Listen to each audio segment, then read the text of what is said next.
Carol Noonan, the Pleiadian Child of the Pleiadianchild.com. Welcome to Nature of Reality Radio. Thank you for reaching out to me. You reached out to me after you saw me post some sort of a comment in which I talked about some, I think it was either the Higher Self YouTube channel or the Awakening Our Truth YouTube channel posted some video called like the Event 2020 Coronavirus Update or something, and it had a Pleiadian contact. I think it was Michael Love, the guy in question who posted that, and the other channel uploaded it, and I said maybe I'm biased because I have Pleiadian in me. Michelle Walling told me that, and that's my StarSeed genetic of choice, that it seems. And you said I have Pleiadian in me too, so you wanted to friend me. And well, I thought at that point, okay, this was meant to happen. No disrespect to all the other guests who I put on my to contact as potential guest lists, but I figured I might as well reach out to you before I reach out to all of them because, well, you reached out to me. It's only makes sense that way. So everybody will get their share, but for now it's your time. So why don't you, before you give us the info that you can on the coronavirus and all that, please set the stage, tell us who you are, your life story, who contacted you, what star, well, you know the star system, but why they contacted you, why they reached out to you. Please debunk the skeptics and confirm that this is not artificial intelligence masquerading as Pleiadians and all that. And then afterwards, we'll go from there. So you can be a primary source now. You've got the floor. I will not interrupt you. I'll put myself on mute. Hi, Andrew. Thank you so much for having me on your show. I'm very good these days at, and I think I always have been, at recognizing similar energy to my own. So I'm very good these days at recognizing Pleiadian energy, and I do get a lot of, because I do readings as well, I do get a lot of readings where I get a lot of Pleiadian people coming to me, a lot of starseeds, normally wanting to know where they're from. But let me, so I just wanted to say, you know, it's nice to connect with you and everything, and you, I've no doubt that you do have Pleiadian connections, and are probably a Pleiadian channel as well. So I just wanted to say that, and thank you for having me on your show. I have quite an unusual story, quite an unusual childhood, quite an unusual background. At times it's been quite harrowing, and at times it's been the very opposite. So through the okay, so I was born in South Africa. Mother was Irish. We left South Africa because she was getting a divorce, and we moved to Ireland, and then we moved to England for a few years after that. And one of the first experiences I had as a child was my granddad passed away and came back to me a week or two later, solid as anything. And I could have, if I had have reached out and touched what I was seeing, I'm sure I would have felt flesh and bone, or skin and bone, you know, because he was so real, so solid. And he gave me a message for her, which I gave to her the next day. And I'll never forget, the blood in her face just drained. She went pure white, and she just looked at me. It was a mixture of shock and horror and surprise and delight and disbelief. She just went silent and just looked at me, because I was saying things that he had told me to say. Things like, she had a doctor appointment on the Wednesday, she had to go and sign divorce papers on the Thursday, she had an interview on the Friday, she had to do this, this and this. Now this was things that she hadn't told me. So I think it really blew her apart, I think it just blew her mind, because I was saying things that she knew were true, and she knew what I was saying was true, but yet everything she had been taught was the opposite of what I was saying. And I was only 9 at the time. I was just 9. So that was really where I started to realise that I was a bit different, and this wasn't normal. This wasn't what other kids were seeing or talking about, or adults certainly were not seeing the things I was seeing and talking about them. So I'll start with my childhood. My childhood was very, it was horrendous. It was absolutely hell on earth. I had a lot of abuse, sexual abuse, poverty, rape, alcoholic mother, I actually ended up pregnant as a child, which was, let me just say, it was a very difficult time for me. And touch wood, I never gave birth. So I'm not going to go into that now. If anyone wants to know about that stuff, it's in my book, The Pleiadian Child, by Noonan. I'm not going to go into that because that's quite dark stuff. So I'll just say simply that I've really been through some horrendous stuff in my early childhood that led me to wanting to commit suicide at the age of 12. And I don't say that lightly, because I just wanted out. I was done. I'd had enough. Didn't want to be here. Wasn't a cry for help. It wasn't seeking attention. I was just quietly in my room, sobbing my heart out, not wanting to be here. I wanted out. I'd had enough. I was done. Didn't want to know, didn't want any more, didn't want to tell anyone, just wanted to leave quietly. And so I went into my room and I lay down on my mattress on the floor, which was all I had. And all I wanted, I was quite happy with that. I didn't want a bed or anything. So I left my body, and I was distraught at the time. I was sobbing my heart out. And I went up to the right-hand corner of the room, of the ceiling, and I looked down on myself. And Jesus came to me, as real as anything.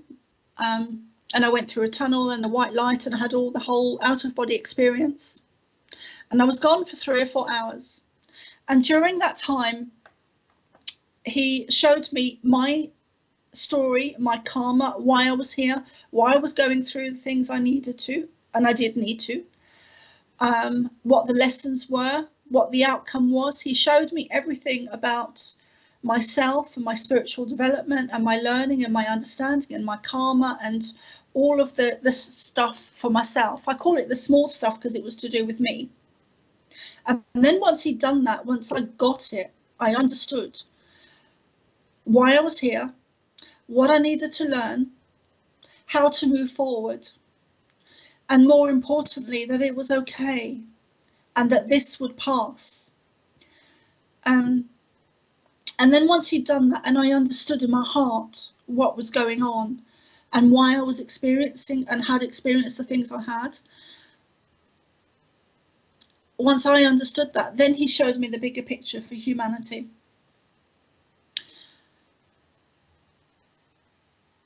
I don't remember word for word what he said about the bigger picture for humanity. I have it in here, in my heart center, and I have it in my subconscious, but I don't remember word for word. I do plan this year to go and have regression done or hypnosis by someone who's reputable, who has a good reputation, and have it recorded so that I have evidence of some kind that I had that experience.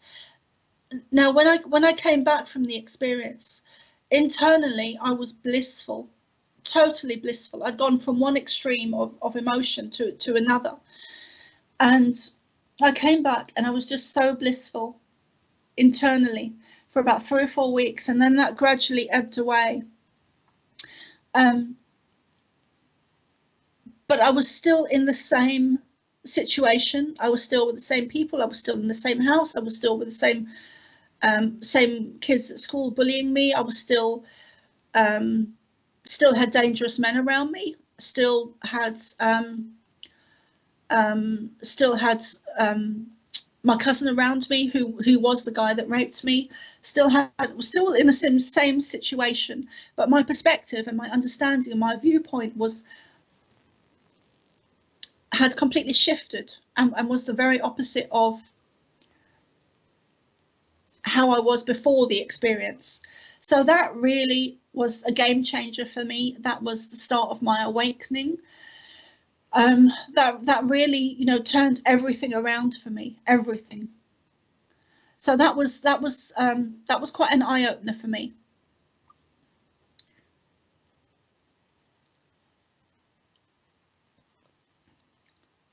Andrew, are you still there? Yes, yes. Thank you for making it clear that that is that's where you wanted to stop. And by the way, I do see you have a Pleiadian Child YouTube channel.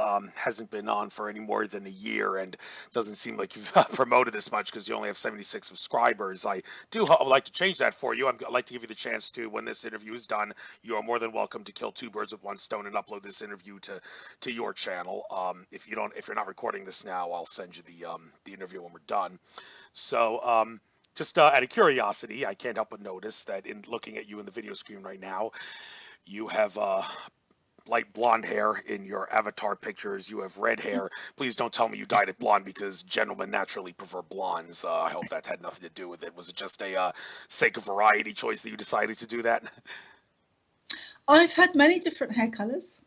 Oh, just a little art. Sir, an artist. Okay, fair enough. And now I wanted to ask you. You think that I am a Pleiadian contactee? Well, to say I'm a contactee is a huge stretch. I mean, for someone to say that they're a contactee, they kind of need, well, something that they can confirm from their own heart soul essence that they truly are channeling a Pleiadian entity. I mean, I've had times where I thought I had a thought implanted in me.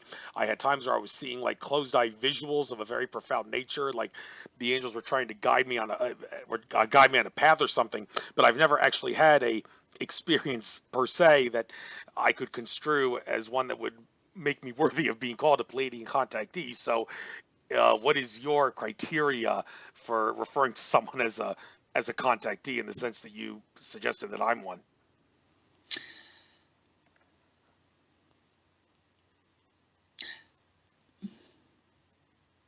These days, because I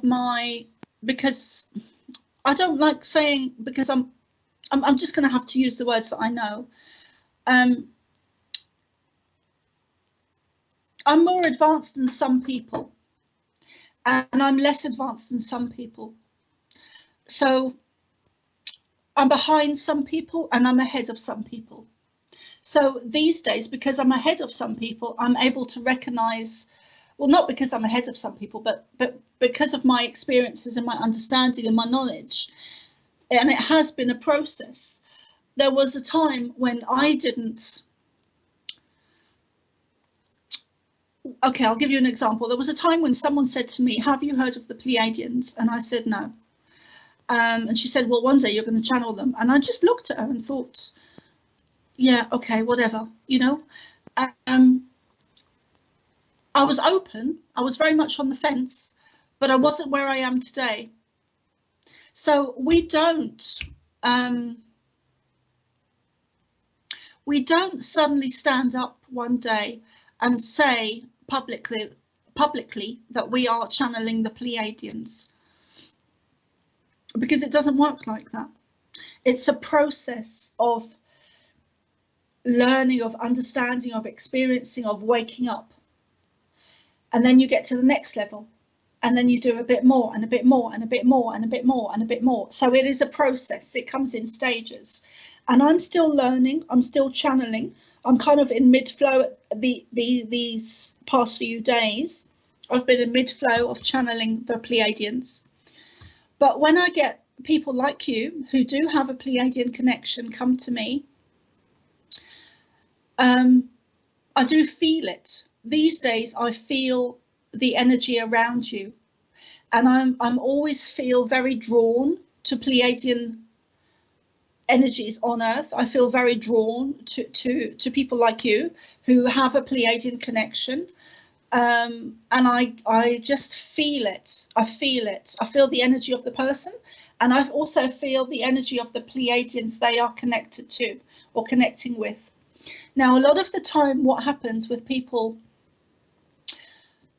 like yourself is that we are connected to them on the astral plane, and we connect to them when we're asleep in the dream time or the dream state on the astral plane, because that's where we go when we're sleeping the vast majority of the time, and we connect with them. The majority of the time we don't remember it when we wake up in the morning. So I feel that that's what's happening with you. I do feel that you are a starseed. I feel you've got a very strong Pleiadian connection, and I feel others around you as well, like Syrians or not sure who the others are, but I do feel other energy around you. I feel Archangel Michael, and I also feel Jesus energy around you as well. I'm seeing an image of a rose, and I'm also seeing or feeling an image of a female deity, like Mother Mary or Kuan Yin. Not sure who it is, but very female energy. So I don't want to go into giving you a reading on the radio, but yeah, that's how it works. Fair enough. Yeah, and I prefer you not give me a reading. I never ask Yeah, anybody I to do a won't. reading during the show. It's No, I not won't, important. Andrew. I Yeah, won't, darling. good. It's not the done thing. Right. But yeah, I can certainly confirm that I think you know what you're talking about, though. People, some um, light workers and such told me that during meditations they saw Archangel Michael going crazy over me, like they've never seen Archangel Michael go crazy over everyone before. I mean, the thing about Jesus, I mean, there was a time where I experimented with church for a little bit. It didn't resonate with me, so I decided to leave, but I have no doubt that Jesus, as he exists in the Bible, that's a twisted story. But the idea that he and all the other religious figures did exist, yeah, I'm sure they did, but their stories have all been twisted. Like Jesus was a solar being, and I'm very big on the sun. I love sun gazing. I've even bought myself a gold 24 karat gold necklace to wear, and gold is the physical representation of the spiritual essence of the sun. So yeah, I think I can confirm that they're definitely onto something there. Now, when it comes to the Pleiades, I resonate with that too. I mean, Billy Meyer, I resonate with his work, and I've also resonated with that girl from the Cosmic Agency YouTube channel who's become really popular over the last like year and a half. It's been that she's been giving out great interviews. I don't know if you heard about her. Her name is Gosha, and lots of people, including Carol Hudson and Rob Potter, said that they resonate with her too. The problem, though, and this just makes for a great radio conversation. I don't want to create a conflict or anything, but it's a great thing to talk about, and maybe you can help make sense of something like this. Gosha has unfortunately become the victim of some attacks recently because Tolek, who's the contactee for the Andromeda Council, Tolek has contacts that come from different star systems. One of the Andromeda Council representatives comes from the Tegeta star system in the Pleiades, and Gosha claims to be contacting with an entity named Svaru, who also is said to come from Tegeta. And Tolek has asserted that Gosha must either be faking or she's contacting an artificial intelligence entity masquerading as a Pleiadian entity, because he asserts that his Andromeda Council contacts have told him that the entity that Svaru claims that he or she is, and the council or whatever the group that it comes from, does not exist. And Tolek has been very assertive that my contacts on the Andromeda Council are of such a high level of consciousness, they would definitely be aware of the existence of such an entity if it did exist. And Alfred Weber, unfortunately, he has kind of been friends with Tolek since 2011, when Tolek did great interviews with him, revealing a lot of stuff. So even though Alfred did support Gosha at the beginning, he kind of double-crossed and betrayed her and started saying bad things about her, and started saying, I wouldn't trust Gosha, she's probably being suckered by a artificial intelligence entity. Now, the idea that this entity could actually be trying to confuse people doesn't really make sense, because I've been listening to Gosha and her messages. There's only like one or two things that I can think of that I could construe as like information that's been meant to confuse someone that doesn't resonate with something that someone else said. And the information that she gives is pure love and light, purely helpful, nothing that the cabal would want people to hear. And I mean, is it possible, I've even entertained, that maybe she is being suckered by an artificial intelligence entity, but the artificial intelligence entity, the reason it's suckering her is because it wants to help humanity. It's actually benevolent artificial intelligence, but it doesn't want to say, I'm an artificial intelligence, because then it would like cause people to not trust her. So it just wants to masquerade as a Tegetan extraterrestrial for its own well-being, maybe, and maybe for her well-being and everything. I mean, I'm throwing out a lot of speculation out here, but how can we make sense of this? I mean, are you really just going to say, Andrew, you and everybody else just have to use discernment, that's all I can tell you? Or is it possible that, yeah, this could be an artificial intelligence entity, or maybe could Tolek's contacts be lying just as a way of testing human discernment to see how good our discernment is, so they would actually lie in order to test us? Well, that's really quite deep stuff. Okay, so the first thing I want to say with regards to that is that I am a channel for the Pleiadians, and it's taken me a long process in order for me to accept that within myself. And I don't research stuff. I don't research other Pleiadian channels. I want to keep away from what's written about the Pleiadians and what the Pleiadians are saying. So I don't research stuff. I don't know who's who. I don't know a lot of the names of the other Pleiadian channels or other channels, because I just want to get it directly from them. I don't want anything else outside of myself and the Pleiadians to influence what I'm writing and saying about, because I want to know for sure within me that I haven't read it somewhere and it's in my subconscious, or haven't seen it and it's in the back of my mind somewhere. So I just channel the Pleiadians and I just get information from them. And I very much was in that mode when I was channeling in Ireland. I've been in the UK for a couple of years now, and I'm starting to realise that I need to start researching stuff.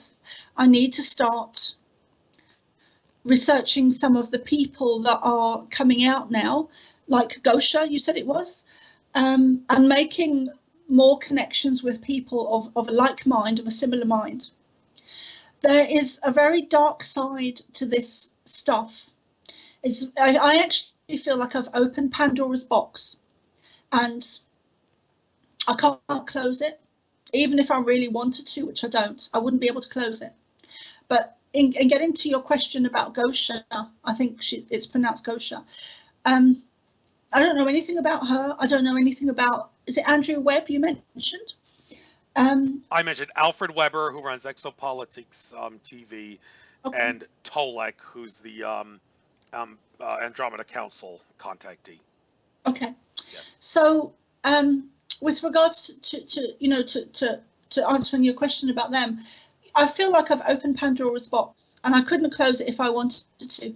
Now, I started off being a Pleiadian channel, and it was wonderful. It was amazing. It was beautiful. They're very much about love and light, and I really feel that off them. But on the flip side, there's also a very dark side to things, like the Milab negative military agenda with the Milaps and the Black Ops and all kinds of negative stuff going on. Really dark stuff, which I have experienced and I have been a target of in the past, and that's I'm getting more help now, so that's being sorted out for me. And I myself had quite a negative experience in Egypt, where I myself was I'd gone on this spiritual holiday, and I'd actually borrowed a lot of money from a friend stroke student to go on the course. It was £2,000, and I did that. And then gradually over a couple of days, the tutor turned on me, which I can kind of relate to Gosha. I can't pronounce her name. Gosha, Malgosha, I think. It's short for Malgosha. Okay. Doziak, I think, is her last name, of Cosmic Agency YouTube channel. Yeah. Okay. I will check her out after this. But I was turned on in a big way. In a big way, where I was kicked out of the course and chased around the centre. And this is by a woman in Egypt who has a mystery school, a sacred mystery school, I will add. And she totally turned on me like anything. And she, very dark stuff.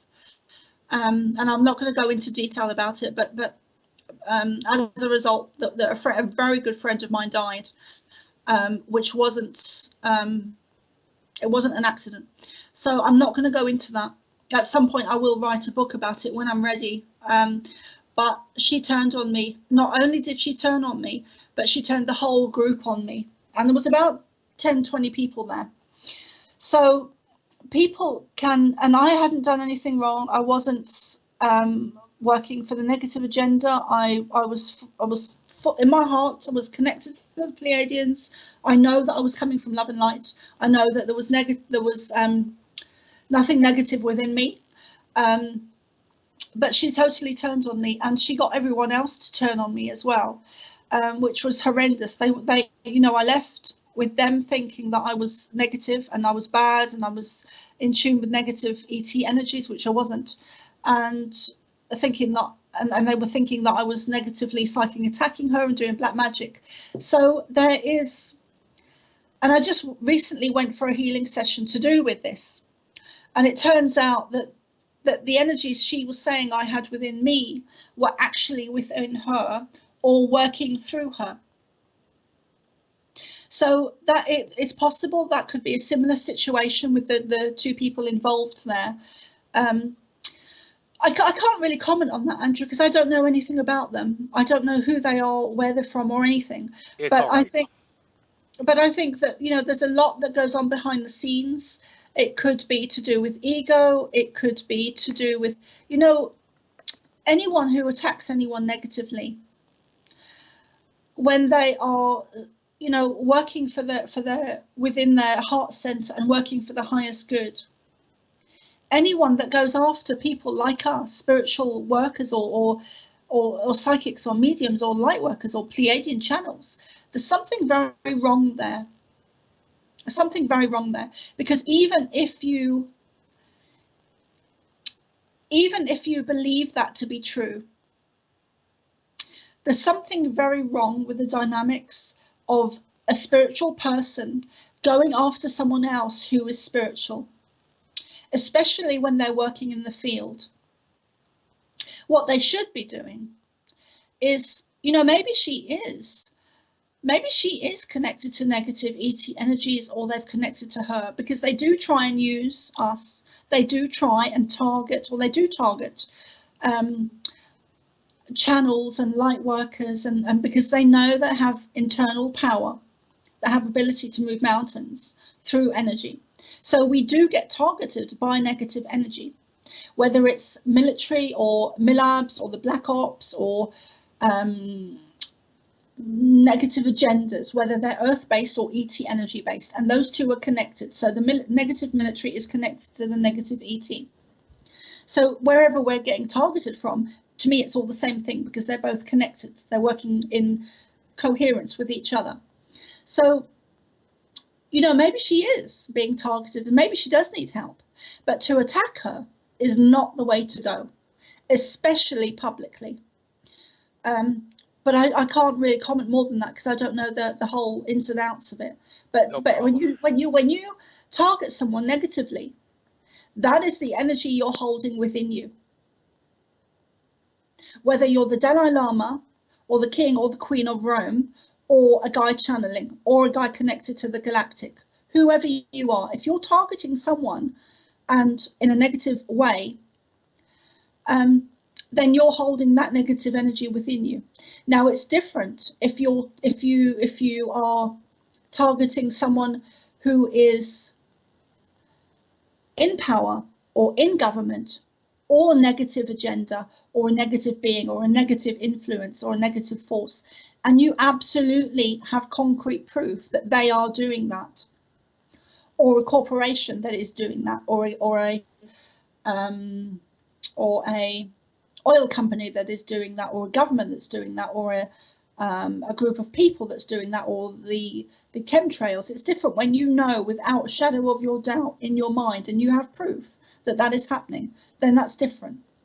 But to target someone who is spiritual is very unspiritual. So then I have to question, well, that person who's targeting the other person, where are they coming from? Why are they doing that? Because they're focusing on the negative stuff. And that is not what we are about. That is not what we are about. We are about love and light, and that is basically it. Love and light. And Exactly. loving each other, regardless of whether we're white or black or Indian or African or Jewish or a woman or a man or a child or a dwarf or disabled or how we look. It is about, because we are all connected. We are all one. We are all one. And at the very highest level, the God source level, or the universal energy, there is no light and dark. There is no war of the worlds. So at the highest level, it all is the same universal energy. Yes, it is. I cannot deny that. Now, this idea that we really shouldn't focus on negative things and should focus on the positive. Well, some people are going to agree to disagree with you on what the best strategy is in this 3D matrix where there's free will interference and what the best way to like get out information may be. Now, I'm going to give you the chance to spill the beans on what you know about COVID-19, but before you do, and this ties in directly with what you just said about negative stuff, it seems like one individual who's being really, really suppressed and attacked right now for the COVID-19 thing is David Icke. He recently did a video that was where he suggested a very radical idea that there is actually no COVID-19 virus. What's really going on is that 5G energies, I said 5G, not 5D, 5G energies around us with the wireless systems and all actually cause our cells to become toxified, and they release some sort of genetic material, and this genetic material, David Icke says, is the thing that, well, it resembles COVID-19 virus in every single way, and this is what they're actually testing for, what they're saying is the virus, and they're fudging and manipulating so many things to keep us all in a state of fear about this. His video where he said that actually got censored. Now, some people would say, well, okay, I'm sure he's mistaken in thinking that this thing that comes from the cell is the virus. Some would assert there's definitely a virus. It's only a coincidence that this substance that he's saying could be what we're suckered to believe is the virus. But the thing about David Icke, though, aside from that controversial thing he said about COVID-19, David Icke's style has always been expose every negative weak link that humanity has until there are no more weak links to expose. We've been hearing ever since this COVID-19 outbreak comes, I'm not going to really name any names here, but people have actually gone far out saying this is great. I mean, this may seem scary and all, but it's a good thing because after this is over, we're going to have an economic reset. There's going to be a gold-backed currency coming out. There's going to be no more Wall Street rigging and corruption, and everything is going to be much more better and smoother. It's all just the calm before the storm, and it's going to be a good storm where we're going to have more economic prosperity, and eventually, as the theory goes, according to some people, the solar eclipse on April 8th, 2024 will be the end of the Illuminati agenda on planet Earth, totally, entirely. That's the end of the Roman Empire, the modern era that is America and the Illuminati. Sorry to intervene there, Andrew. Sorry to intervene there, but can you just say that date again? April 8th, 2024. That's the date of the solar eclipse that's going to crisscross America in basically the opposite crisscross across America as the 2017 eclipse that happened in August 2017, and Carbondale, Illinois is the crisscross point of this eclipse in 2024 and the one that happened in 2017. That is the date that, and that's when Pluto and Capricorn is said to end too, which signifies the end of everything in humanity's best interest being destroyed. So Brad Johnson, who channels the drone, as another channel I'm mentioning here, he gives that time period in 2024 when the Illuminati is going to be basically over. So even though they're saying mass arrests are happening now of the Illuminati minions and their overlords that are on Earth anyway, they're saying. Have you seen anything on? I'm sorry to intervene there. Go ahead. Have you seen any of the arrests being reported to start to happen? Because I'm watching out for those.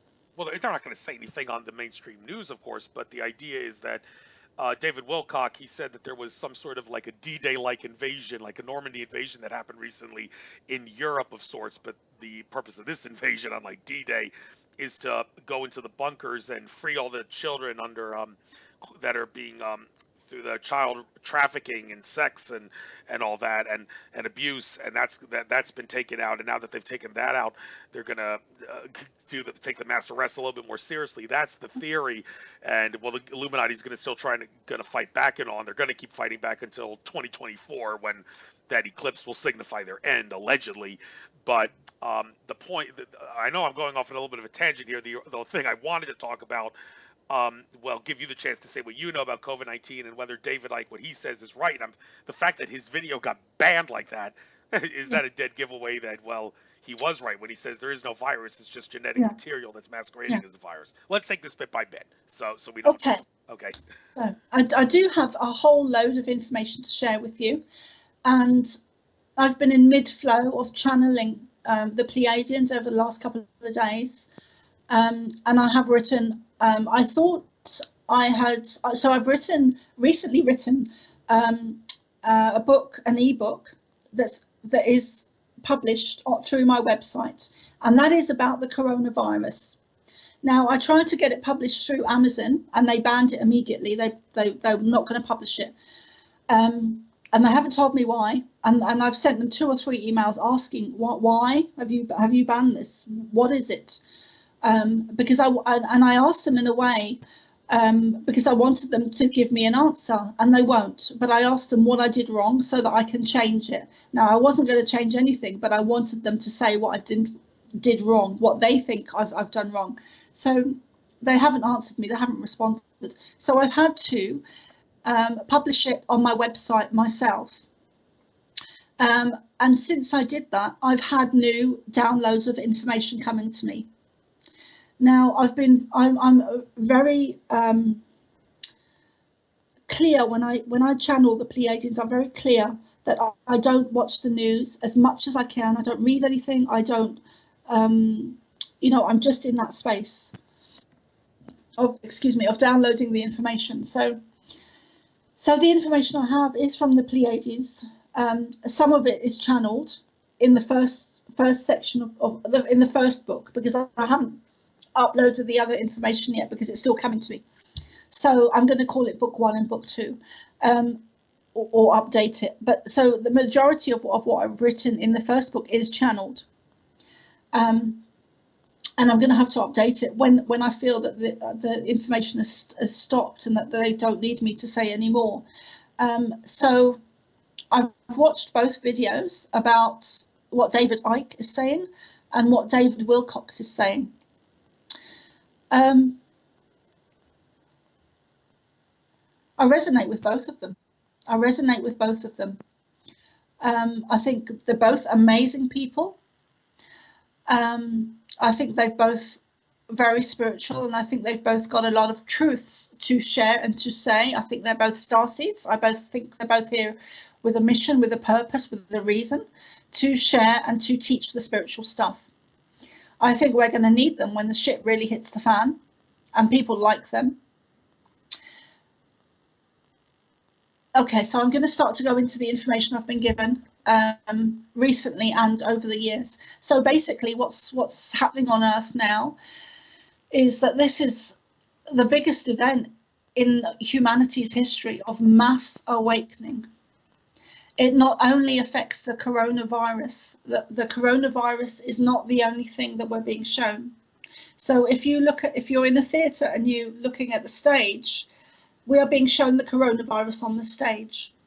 But when you look behind the curtain, there are a multitude of things going on all at the same time, which we're not seeing. Now, this is the negative agenda. We are at war on the earth and above it. There are negative ET energies. There are also positive ones. You cannot have something exist in the universe without the opposite being true also. You cannot. It goes against universal natural law. If you have an angel, you have a demon. If you have good, you have bad. If you have black, you have white. If you have sweet, you have sour. If you have chalk, you have cheese. You have good and bad on Earth and above it. So we have good star nations and negative ETs, and that's how I word it, because that's how I've been shown. And this war has been going on since the downfall of Atlantis. Now, what happened is that a positive ET energy came to Earth and settled in Atlantis.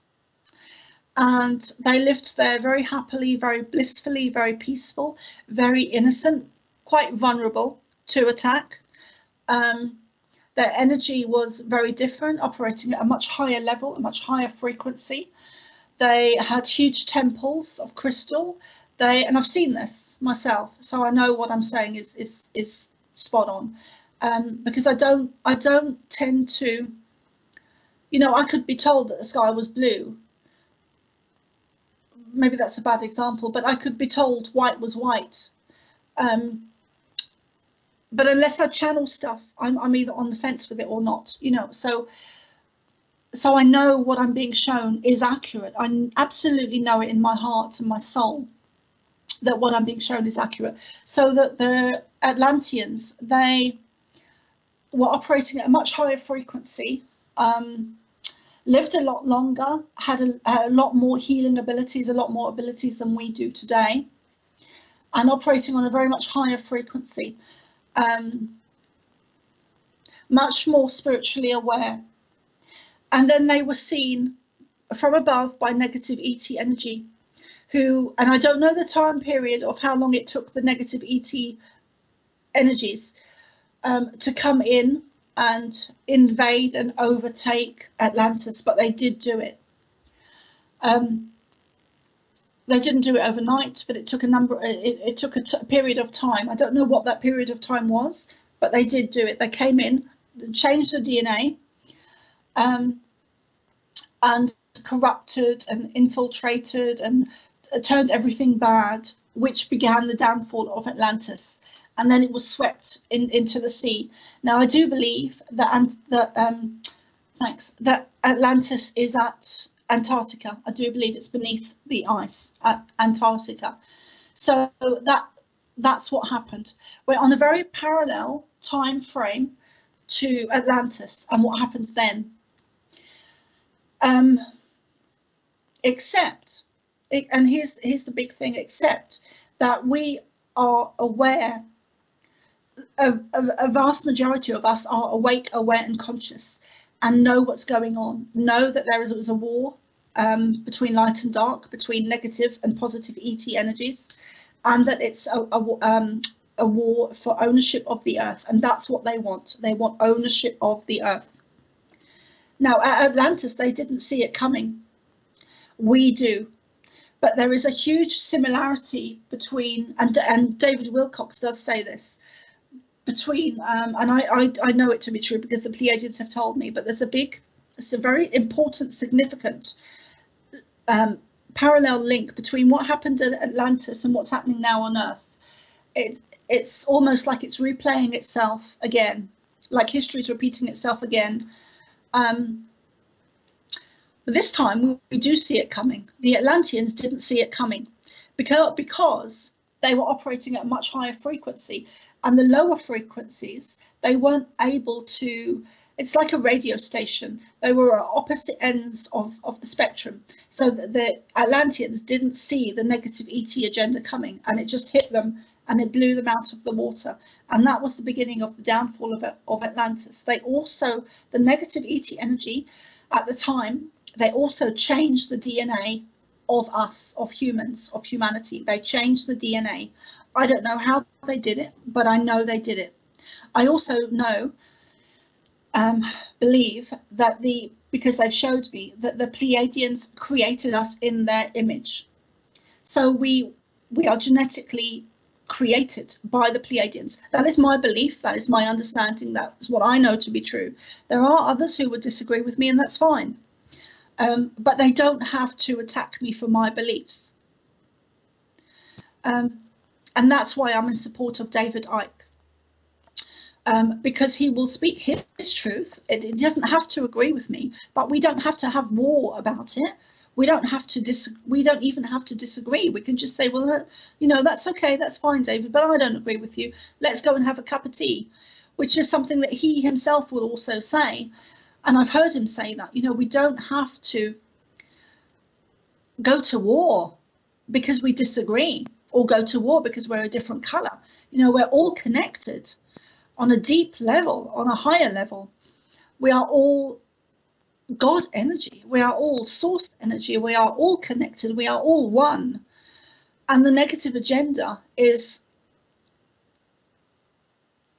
trying to get us to destroy ourselves by putting us at war with ourselves, with our brothers, our sisters, man against woman, black against white, Christian against I can't find the word, but you know, we're set up. Everything we've been taught is a lie. It's a complete nonsense, you know. So and I'll go more into that after I just want to get through some of this information first. So what I've been told is that this is a bioweapon that's been created on purpose by the negative agenda. And it's not something that was by accident or anything like that. I believe that it was created on purpose with a big plan, because there's so much going on behind the scenes. There's lots of different things going on all at once. It's not this, the coronavirus is not an isolated, separate condition. It has several ties in with things like food and pharmaceutical companies and 5G and chemtrails and money and bank and the internet and power cuts and birds and vaccines, and there's a whole load of things been put into place and going on behind the scenes.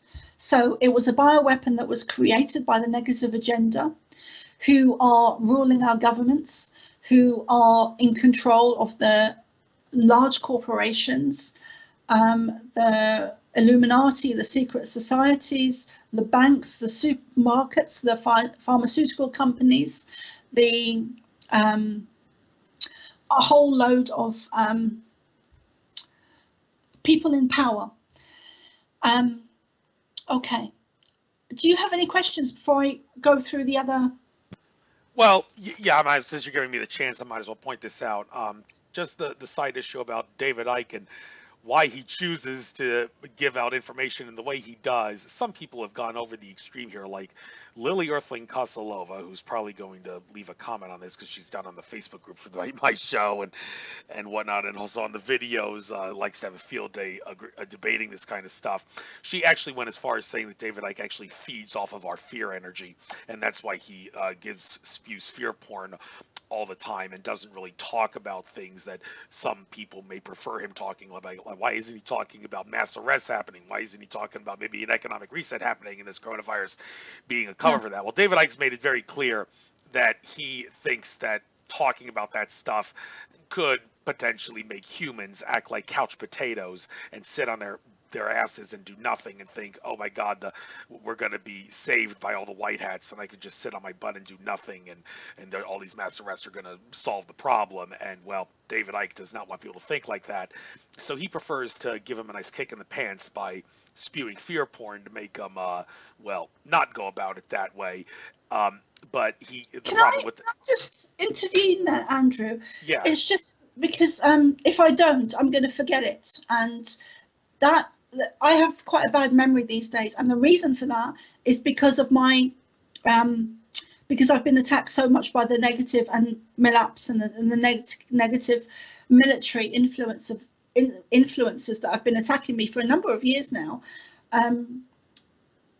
has affected my memory.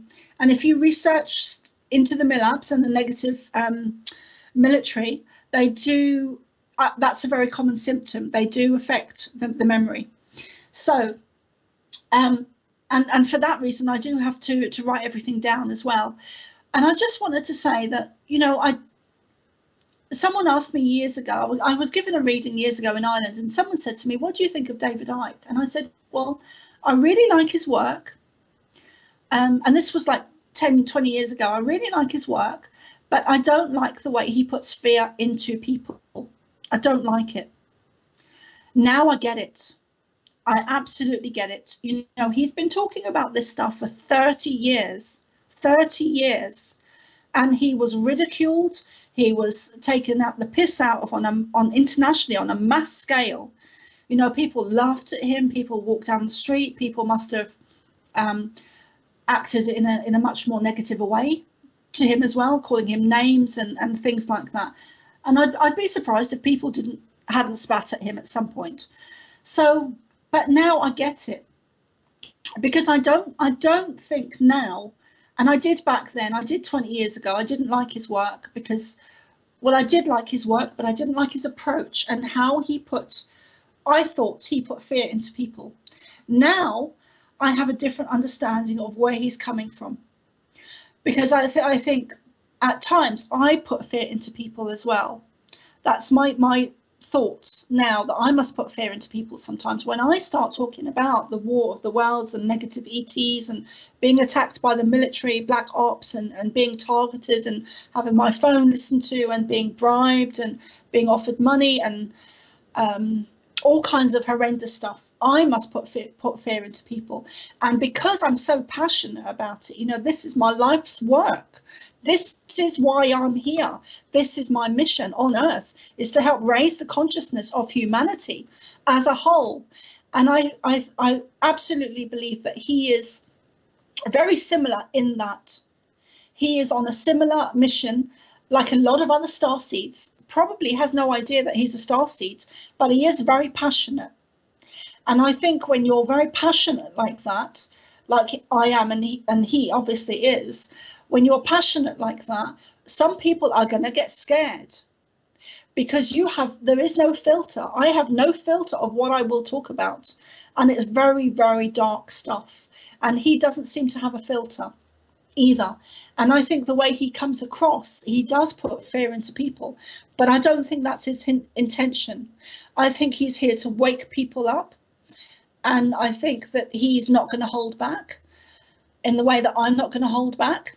I'm not going to be stopped. Absolutely not going to be stopped.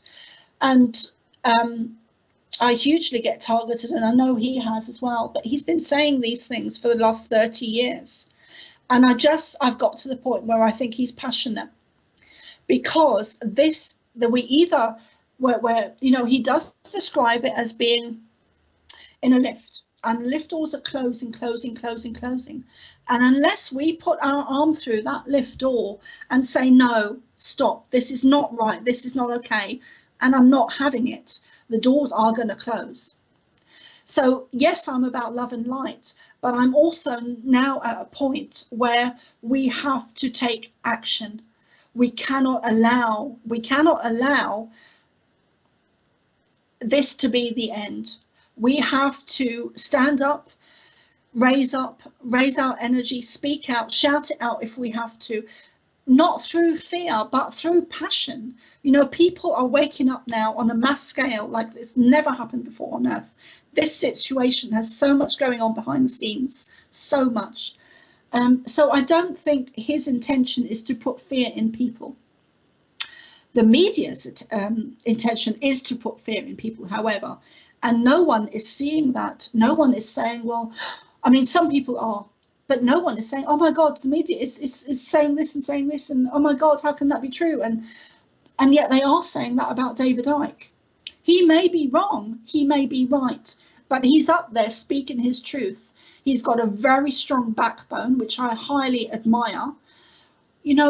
I don't believe his intention is to put fear in people. I believe his intention is heart-based, and he just wants to get the information out. That's yes. what I think. Yeah, and I think the same too. And I will say that, well, the same thing is true of Alex Jones of InfoWars, although Alex Jones of InfoWars is a little more wild and crazy than Icke is on camera. He was a little more mild-mannered in the 90s. Don't know why he got a little more wild and crazy in the present day. Interestingly, though, David Icke isn't allowed on Alex Jones's show anymore because Icke does not support Trump and Alex Jones does, and it's a shame that just because of that, he doesn't let him come on the show anymore. But hey, everybody's got their own opinions, and Trump is an enigma. We're not really going to Trump. That's not important, though.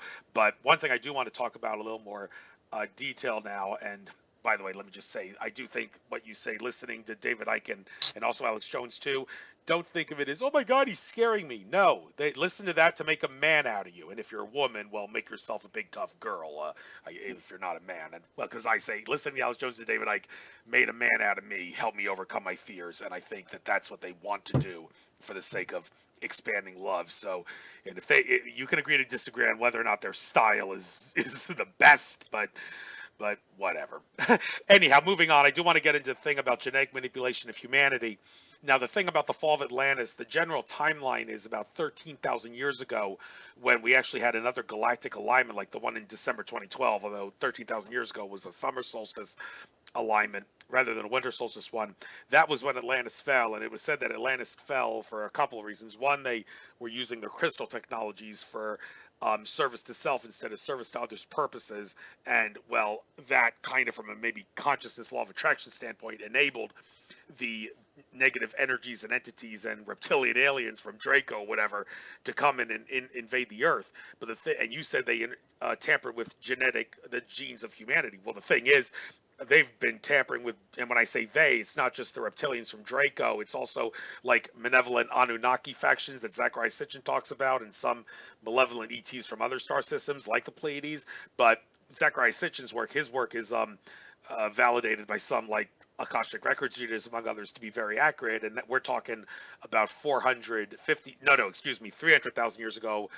They came to Earth 450,000 years ago, but they genetically manipulated us like 250,000 to 300,000 years ago, and it wasn't one manipulation. It was several over the course of time, and the one that you're talking about, I presume, was 13,000 years ago. Yeah, we were invaded, but we did have our genes tampered with at that time, and that was the fall of Atlantis. Am I right on that? Is that basically how it is? Yeah, that's basically how it is. I haven't been given any times, so I probably would have to agree with you on the times because I don't know. But I was watching a video last night actually by Greg Braden, who released the video, I think it was a couple of days ago, and he's now saying that science, he's now saying that science has proven that our DNA was changed. So science is now proving our DNA was changed. But I've been saying this for years. Our DNA was changed, and it's in my book. And he's just released the video recently, like last couple of days. But I'm sure it was proven before by a different scientist, where our DNA was changed. But it was changed. So science is now proving what we've been saying for years.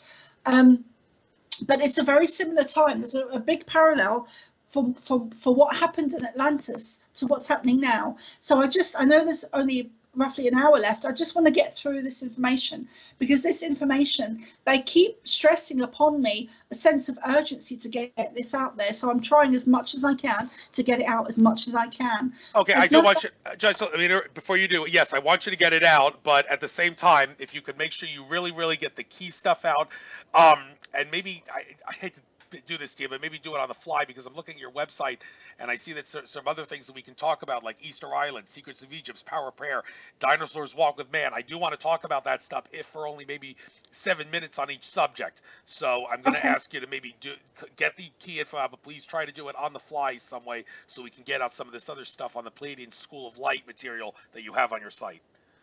Okay, love. So I'll go through this as quickly as I can. Okay. If anyone does want to go into it more, then it's on my website for free at the moment. So grab it while it's free because I'm going to put a price on it soon once I've added the new info. My website is thepleiadianchild.com. Okay, so it is a bioweapon that's being created on purpose by the negative agenda. Food. We need to go back to basics now. I cannot stress that enough. We need to start growing our own food, our own crops, even in small quantity. If we don't have a big piece of land, the more land, the better it is. We absolutely need to do that because I've been told that food will become in short supply and big demand, and if it does, we are screwed because we're relying on supermarkets to give us the food that we need to help to sustain us. If that goes, we're fucked basically. So we need to start growing our own food now because I do believe it will become short supply and high demand.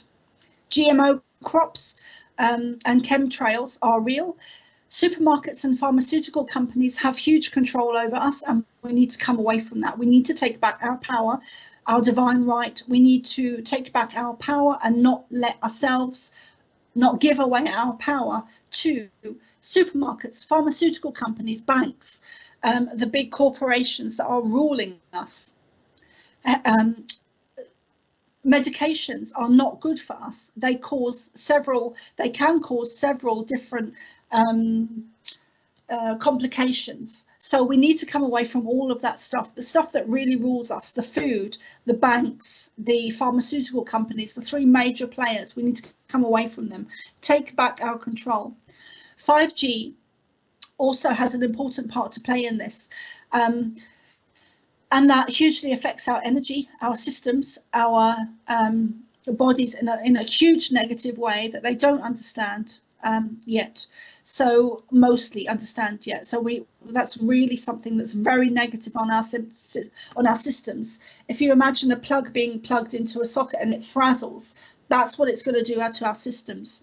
Money and banks are stopped. When I wrote this, it hadn't happened yet. So money and banks are starting to dissolve and fall away. The internet is going to go down. There are going to be power cuts. So get candles and torches ready. You prepare yourself. Get your foods and cupboards stocked and your freezer full. Get growing vegetables. That's hugely important. Get growing vegetables now. Either find a bit of land or a bit of square turf or pot plants or anything where you can grow food. Get them in now. It's really, really important. The weather. This is new information that's come to me the last couple of days. The weather is going to be changing. There's going to be huge storms. There's going to be tsunamis. The land is shifting back. So when something hit the earth at the time of Atlantis and knocked the earth off its axis and shifted the poles, that is being shifted back now. So we're going back to the earth is going back to its natural axis. So that will include storms, tsunamis, which has probably been happening for a while. So I'm not going to say that this is happening for a week and it's going to start and then it's going to stop. This has been happening for a while, where the earth is shifting back into its natural axis. This is like a birthing process. Our DNA is also changing back to its natural state, its natural original blueprint. So if you imagine a string being pulled from a coil, which would be our DNA, it will naturally go back to its original state, which is what's happening now. However, we are also getting help with this and assistance from the positive ET energies. Birds. The birds are hugely being affected by something. Now, I don't know what it is, but it's happening worldwide. Vaccines, they're going to start installing compulsory vaccines that will probably become compulsory. God knows what's in them. There could be microchips. We could be being chipped in the future if we allow it. Homeless people haven't been, homeless people in London, there's a huge amount of homeless people in London, and they are the most vulnerable people in catching the coronavirus because they have no access to cleanliness, to showers, to baths, to soap, to hand sanitizer. So they are the most vulnerable. Now, if the government really cared about us, they would have targeted and collected the homeless people first and made sure that they were okay, because they have less cleanliness through no fault of their own. They don't have soap, they don't have hand sanitizer, they don't have showers or baths in the way that we do. So they would have been more vulnerable. They would have been at higher risk and therefore at higher risk of spreading coronavirus. The government does not give a shit about us. It does not care about elderly people, about homeless people, about abused children.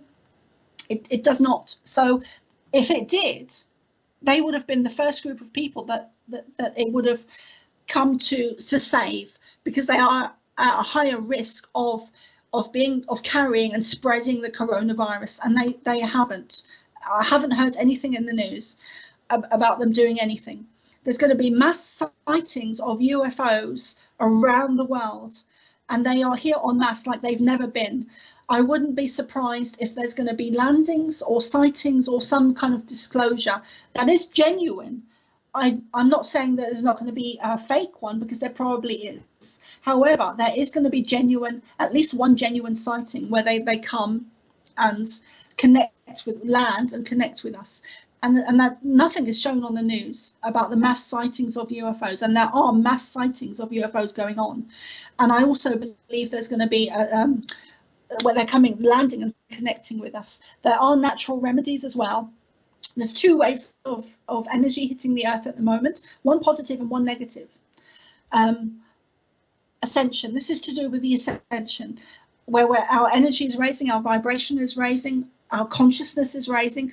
We're in the midst of a mass awakening of humanity, the likes never seen before on Earth, with one exception, which didn't actually happen, which was Atlantis. So there's a strong parallel between Atlantis and what's happening now. Our original blueprint is going back to the way it was meant to be. War of the Worlds, StarSeeds, Rainbow Warriors. We are the Rainbow Warriors. Which are the StarSeeds. I've come to understand that Rainbow Warriors are StarSeeds, are indigo children, are crystal children, are light workers, are Reiki, are shamanic, are there's a whole list of subcategories to StarSeeds, which is all in my book. And also the StarSeeds is also a subcategory, or the same thing as being a Rainbow Warrior, which was written and prophesied by different Native American tribes like the Hopi and the Cree. So that's not new information. We are in the history books. This is, if anyone listening looks up the Rainbow Warriors, we are the Rainbow Warriors. And then I've got a section on what we can do in the book, and there's a whole list of things which I won't go into now, but it is important, because we are fed fear. We are fed fear through the negative agenda and negative ET energies, through the media, through the news, through the radio, that keeps us on a lower frequency, a lower energy, lower and lower and lower and lower. And in order to fight this war for humanity, for the Earth and our mother, we need to keep our vibration high, and not let ourselves be pulled down into fear or depression or feeling low, or oh my God, what are we going to do? Oh my God, what is David Icke saying? What is going on? We need to keep our vibration high through different techniques. There are techniques where you can keep your vibration high. It's really important that we do that, because otherwise you will become fearful, you will become scared, you will panic, you will start in your mind will become overwhelmed with all this stuff, and it will pull you down and pull you down and pull you down. And different emotions have a frequency level that can be measured. So that's free. I haven't put that into my updated version of the book yet, but I will be doing that. So emotions can be measured by frequency. Those frequencies, that the lower frequencies like fear and anger and hostility and depression and negative energy, are all coming through the media. So it's really important that we do keep our vibration high.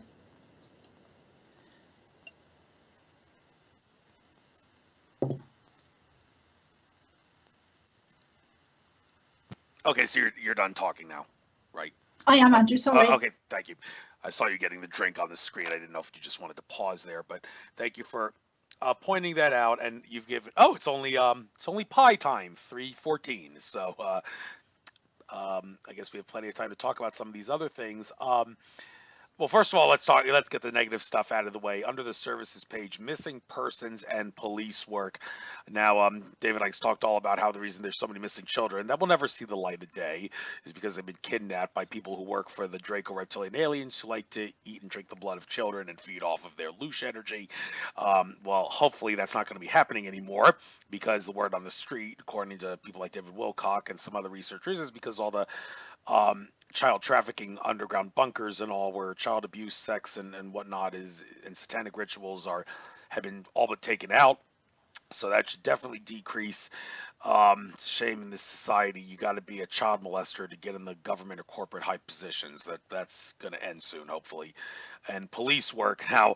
Oh my God, the police, love them, hate them. I mean, they're supposed to keep the peace, but yet they're trained to enforce malum prohibitum public policy, and not, which is not law. I should stress, it's not natural law to punish someone, even though the person you're punishing does not harm or intend to cause harm through negligence or deliberate intent. You have the right to do anything you want as long as you don't violate that criteria. And yet you see people get arrested for, well, it seems like drug offenses are the most obvious in your face case of this, but there's so many other examples of people getting arrested because someone in government passed a public policy, not a law, but a public policy, which forbids something because someone doesn't like it. Of course, all the other civilizations out in the cosmos don't have to worry about that, and therefore there really is no need for privacy. Everybody can say, well, I smoke pot, I do LSD, and I do this and that, but I'm not hurting anybody, so and nobody cares, and nobody worries about having to keep that private because there's no corruption in the police work. But there is now, and I've kind of gotten on my police's shit list in the local community with all the work I do at expose corruption at a public informant level. I'm not going to elaborate on that any further, but some of my longtime listeners may know what I'm talking about there with the stuff I've done to try to keep the police in line in my community. I don't care what they think about me. They're my public servants, and that's what matters. So they answer to me. But regarding missing persons and police work, what is the significant stuff you want to get out here? With my work? Well, yeah, that's what it says here. Missing services. What exactly is this pertaining to? Sorry, Andrew. Yeah, no, I do still do that. I started. I was 16, and I came down. I was in the morning one day. I was living in Falmouth at the time with my half sister's dad, and we were living in his house, and I came down the stairs and she had the news, my sister had the news on, and it was just in the morning, it was 9 o'clock or something. And this, it was a big profile case at the time where a young girl had gone missing or had been murdered, found dead. And I saw in my mind's eye that it was him, it was the stepfather.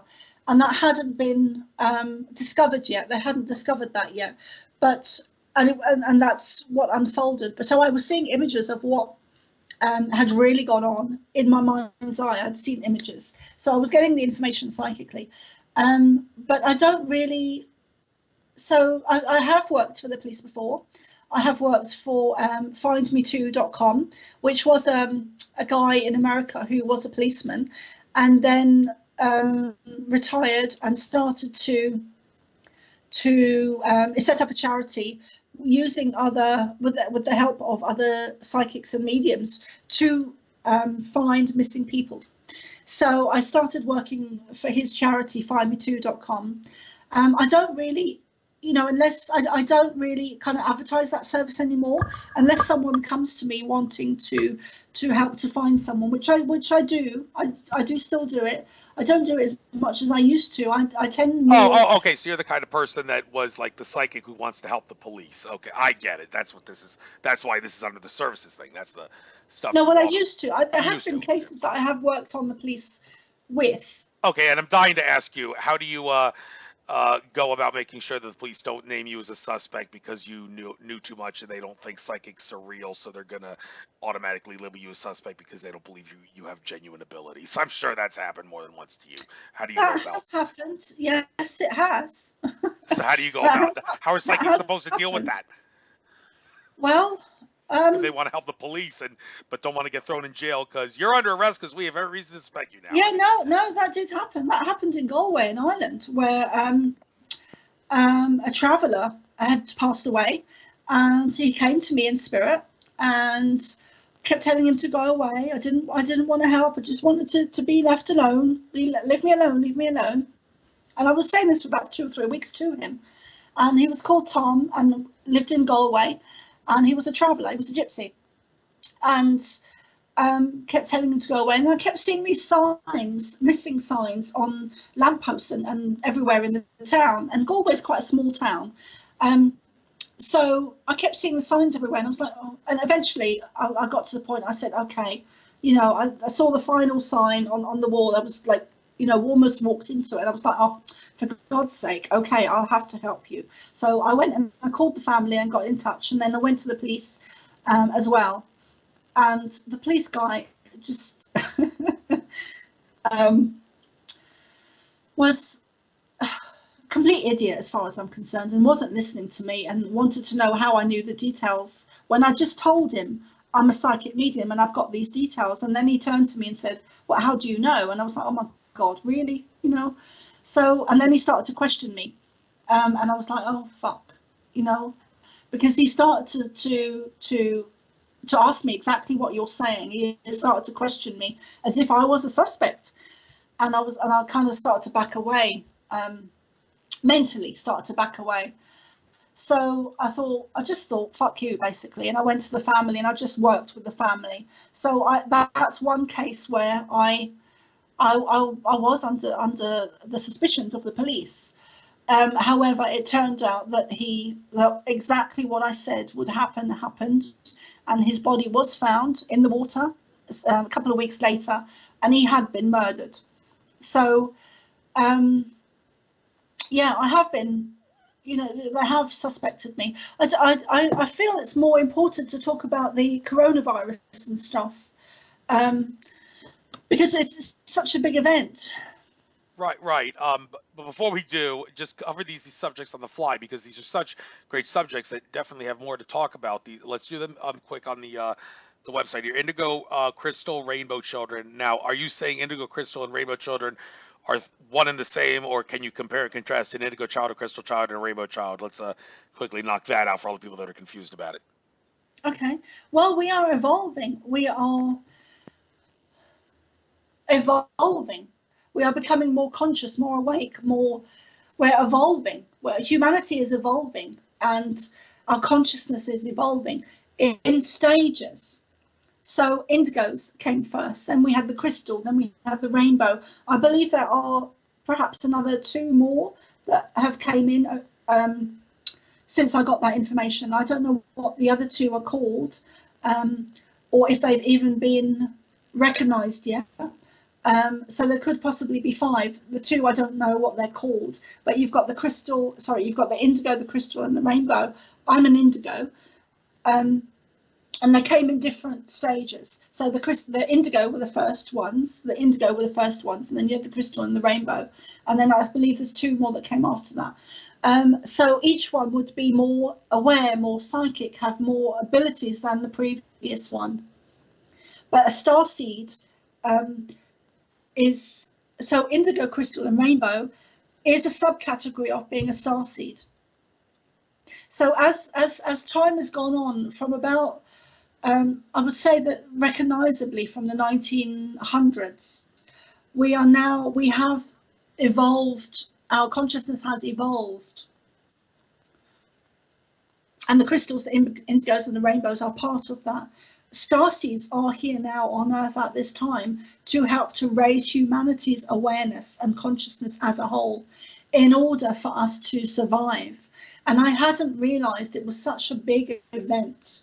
I had thought that it was just throughout my lifetime that this was my purpose, this was my mission, this was my reason for being here, is to help to wake, like any other starseed, is to help to wake up humanity on a mass scale, to help awaken the consciousness of humanity. But what I hadn't realised until last week, until very recently, is that it wasn't just over the course of my lifetime, but there was actually going to be an event taking place on a mass scale. And that kind of knocked me for 6 and pulled the rug from under my feet. To the point I went into the garden and I started to channel the Pleiadians again, and I was asking for guidance and information, and please come and share this information with me, because I didn't want to get it from the news, I didn't want to get it from the media, I didn't want to read other information from other Pleiadian channels. I always just want to get it from them, because then I know that it's true, it's real, it's pure, it's just vibration and knowledge and wisdom. Thank you. All right, let's nail another one of these subjects down. The last one on the list here. Well, not the second to last. Dinosaurs walk with man. A couple things about this I just want to get out. I remember Akashic Records reader Andrew Bartzis saying that the idea that dinosaurs were killed by a giant meteorite that crashed into Earth 65 million years ago is a mainstream history and mainstream science lie. That's not actually what happened. Whatever that crater is in the Yucatan is not the thing that killed the dinosaurs. It's something else, maybe nuclear blast or something. Nuclear blast in antiquity, yeah, they're for real. But anyhow, I've heard something at a conference I was at. The dinosaurs were actually killed by some sort of some sort of like, you can think of it as chemtrail spraying, even though there were maybe not planes of sorts. Some chemical was sprayed around there in order to like, basically it was a great flood of sorts to kill dinosaurs, but it didn't involve water. It involved some sort of a chemical spraying, and I don't really know the details. It was a conference from a while back. That's what I heard, and of course there are stories about dinosaurs, not stories, but real things about dinosaur fossils and human fossils being found together in the same rock layers. So what do you know about this? Well, I was actually shown as a child that dinosaurs walked with man, and I was between the age of 9 and 12. I don't know how old I was because I do have memory blocks to do with the abuse as well. So I was shown that as a child that dinosaurs walked at the same time as man. And when they told me that, when the Pleiadians, okay, sorry, I just need to take a note. Okay, so when the Pleiadians told me that dinosaurs walked with man, I didn't realise it was the Pleiadians telling me. I didn't realise my connection to them. I didn't realise I was from there. I didn't know who they were. I just thought they were my guides or spirit. So I didn't realise the full impact or the full implications of who I was connected to. When they told me that as a child, which to me, you know, which to me is profound, for any child to be channeling the Pleiadians, that is sacred, whoever it is. So for years, I just, you know, I said to them, that's crazy, that's cracked, you know, that's not possible, that's not what we're taught, that's not what we're shown, that's not what we're led to believe. And then when I began to consciously channel them in 2009, they told me that again, that dinosaurs walked with man. And I did go away and research it at the time, and I found that there was now evidence to prove that. Because if I had come out as a child when I was told that information between the age of 9 and 12, they would have locked me up, Andrew. They would have thought, my God, what? Dinosaurs walking with man? And this would have been back in the 1980s. So I don't know when the information was found. But I did have to research it. So I did research it, and there was footprints found at the same time as man walking on the earth. What I also was shown by the Pleiadians is that, and I'm not a researcher, I'm a channel for the Pleiadians. There are times I do have to go away and research stuff, but I don't do it in depth. I don't have time. I don't have time on earth. You know, I'm 46, 47 now, and if I'm lucky, I've got another 40 years, 50 years. So I don't have time. You know, it's very time consuming to go away and research stuff. And I have the uttermost respect for people who do, because it's very time consuming. But I just get the information from them because I don't have time to research stuff. So I did have to research that a little bit. So what they also told me about dinosaurs at the same time is that they also created dinosaurs for us so that we had a meat source. They created dinosaurs for us so that we had a meat source, and that we as humans hunted them to the extreme, and then something happened. Not sure what it was, but we hunted them to extinction. That's what happened. We used fire as well. We used fire to hunt them. So we would create circles of fire and entrap the dinosaur within the circle of fire. But we hunted them for meat. Interesting. And speaking on a similar note, some guy at another conference I heard about dinosaurs actually said that all dinosaurs were actually plant eaters, including the T-Rex. The idea that there was a meat and a plant eating dinosaur is another lie. I don't know. Is that true? Well, I don't know, but I don't know. Well, really I don't know. It's possible. Possible. All right, but we got other things to talk about here. Let's switch gears. Power of prayer. That's another thing I want to talk about, and I'm actually going to have a guest who unfortunately had to cancel a recent show, but he's going to come on, I think, next week. Some guy who's part of some major global prayer initiative to try to make the world a better place. I don't really know if he's a Christian per se or a devout Christian. If he's a devout Christian, I better make sure I don't really talk about metaphysical stuff, because some Christians don't think metaphysics is a threat to their religion. But one thing I do want to ask him, that I think I have to on that note, would be whether or not it's a good idea to engage in prayer. Some would say that prayer implies lack. And from a law of attraction standpoint, that means you're not going to get what you prayed for, because by praying it, you're saying I lack it, and law of attraction will screw you over in that regard. Is there truth to that, or is that not necessarily the case? No. What I believe is that we create our thoughts. We create our own reality. So if you want to manifest something, focus on it. Create it through thinking and feeling about it. Our thoughts create our reality. So if you are thinking about something, you create it into your reality. However, if you are feeling bad or in a bad state or negative or fear or a lower emotional state, you're not going to be able to create what you're wanting, because you have to get into a good feeling state so that you can create what you want. You have to get aligned with you have to get aligned with who you are and your it's about getting into alignment with yourself and your higher self, so that you're not being pulled down and dumped down by negative news and media, because that's their aim, that's their part of their negative agenda. So thoughts are creative, and you can create your reality through your thoughts. However, it's the feeling behind the thought that creates.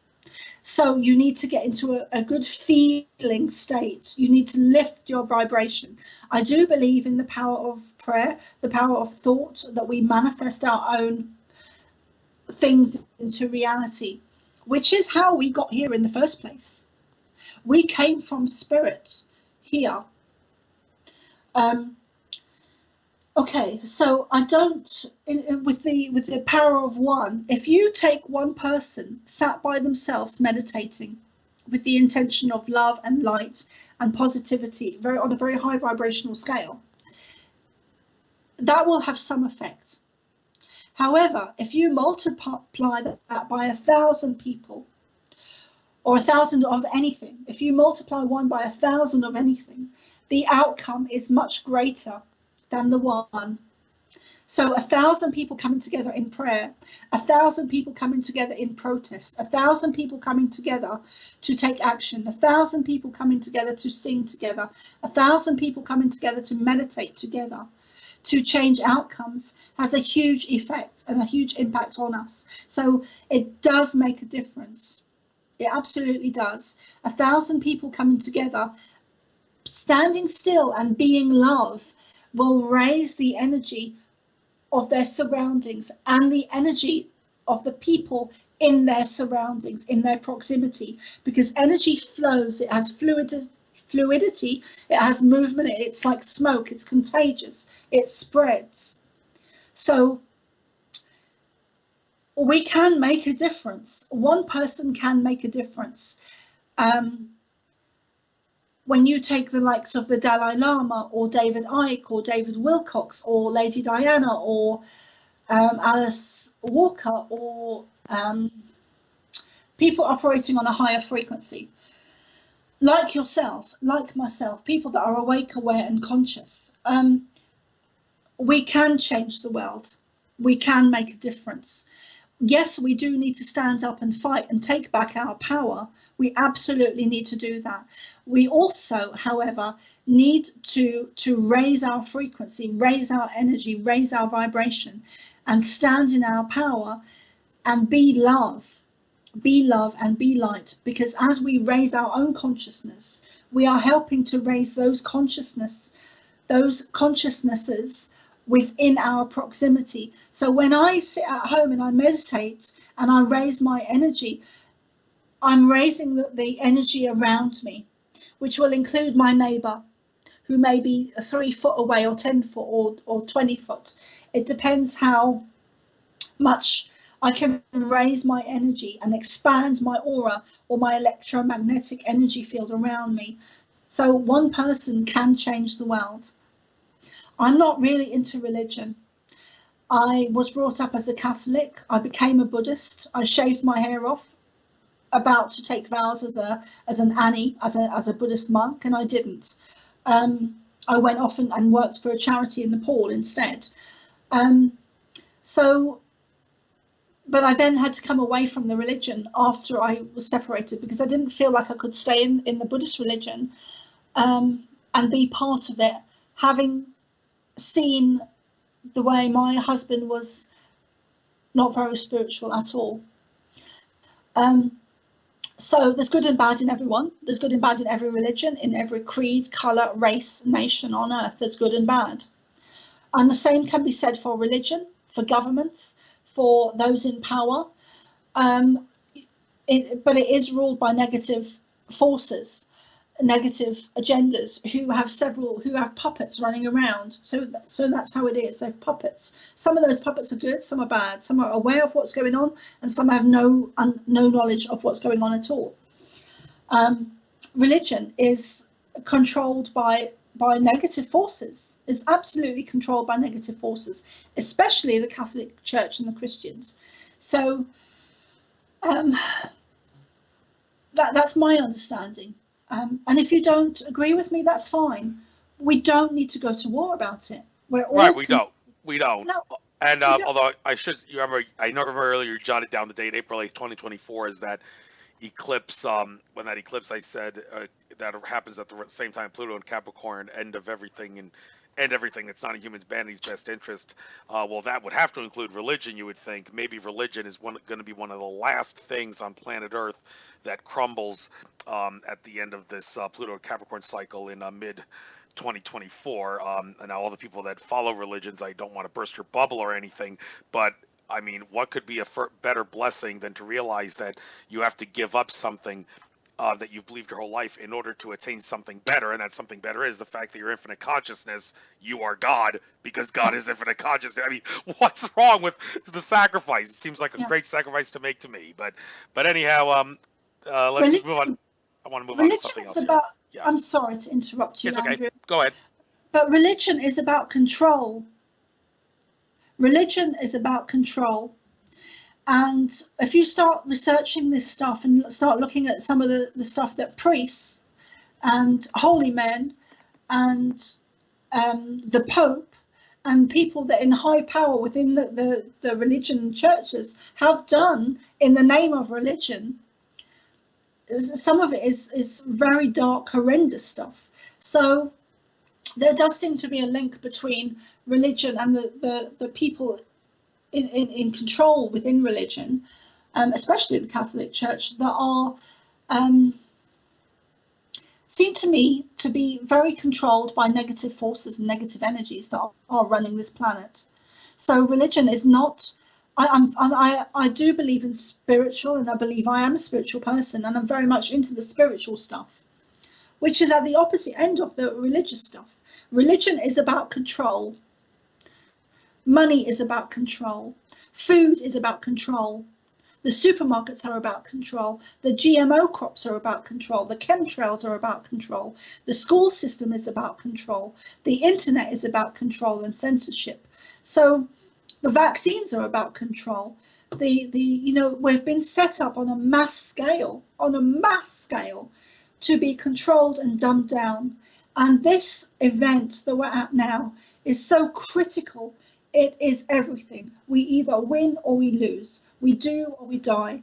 Well, And getting on to how we're going to do that, I do want to point out something. Tell me if you resonate with this or not.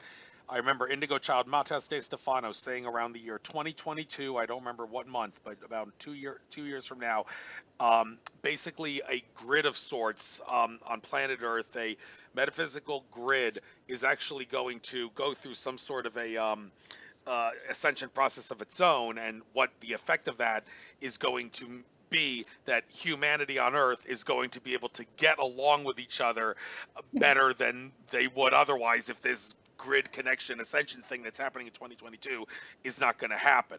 Does that thing make sense okay, to you? it does, Andrew. What I've been shown is that a veil of amnesia or an energy of amnesia was placed around the Earth that has caused us to forget who we are, where we came from, and why we're here. That's also to do with the ways that the stars are aligned up, and to do with the Mayan calendar and that thing and the birthing process. Everything is shifting now. Everything is shifting. It's been turned on its upside down and inside out and back to front. Everything is shifting, and there's so many different strands of what's actually going on, and it's all interconnected. Atlantis is going to be raising again. The Earth is shifting on its axis back to its original blueprint, as we are with our DNA. Our DNA is going back to its... Sorry, Andrew, I'm getting emotional because I'm so passionate about this.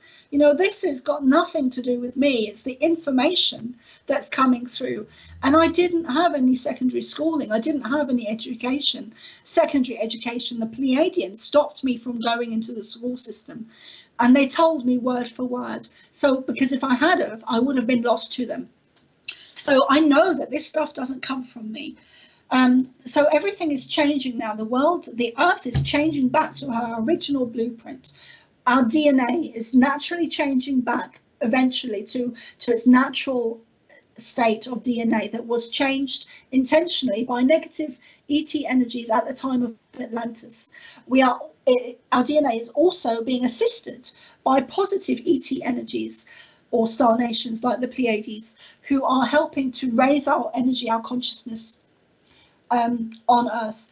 The stars also have a huge impact on what's happening in the universe, what's happening on Earth, because the things are lining up, things are being put into place with the stars as well. Stars are aligning. Atlantis is going to raise again. The time that you were saying about April the 8th, the 2024, there are times that have been written about in the past where we've had shifts of energy, where there's been a wave of energy hitting the Earth, and it's been predicted by science, probably misleading on purpose, that it was going to be the end of the Earth. It was never going to be the end of the Earth. It was an end of an era. It was the end of an energy force, an energy wave that was on Earth or from Earth or coming to Earth. So it was the end of a time period, a time frame. With everything shifting now, it's universal, so it's affecting the whole universe. It's not just affecting us. Stars are lining up, things are shifting, things are being put into place. This is the end of humanity as we know it. We are evolving on a spiritual level. We are the rainbow warriors that have been predicted for thousands of years.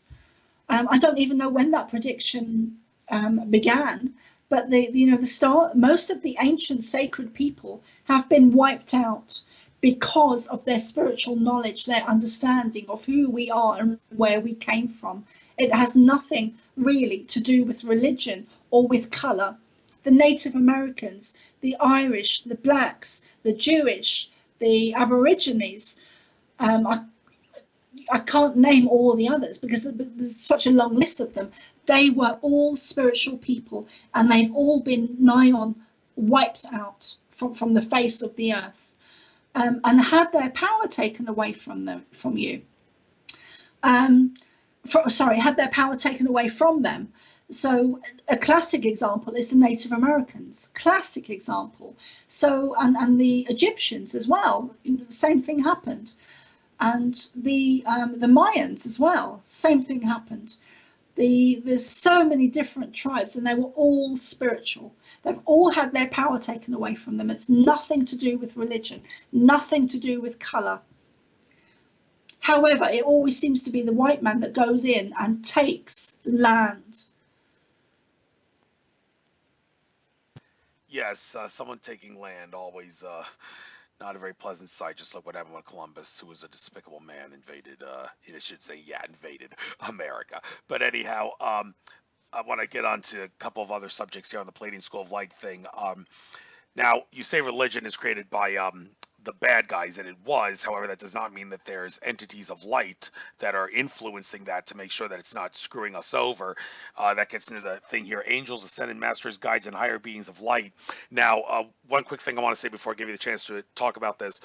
Cryon, who I like listening to, he asserts that our view of like an archangel, of a winged highlight entity, like in Archangel Michael's case holding a sword, he says that that's just the way we view it because that makes sense to us. In reality, you can't really give a description like that because these are higher consciousness entities that we can't adequately imagine. So he just says, you guys, that's the way you viewed it, but that's really not what it is because you can't imagine what it really is.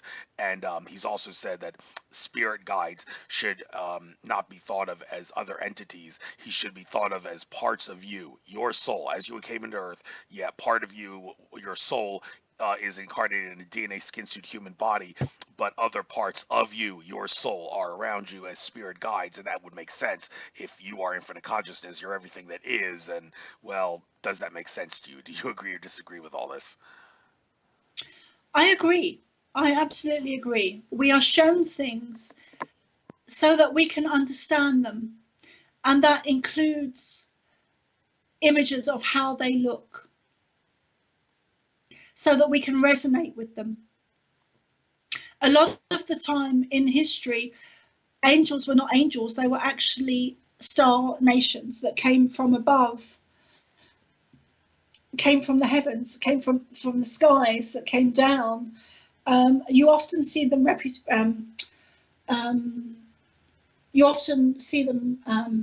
with wings, because they came from above and they flew down, probably in machines, in UFOs.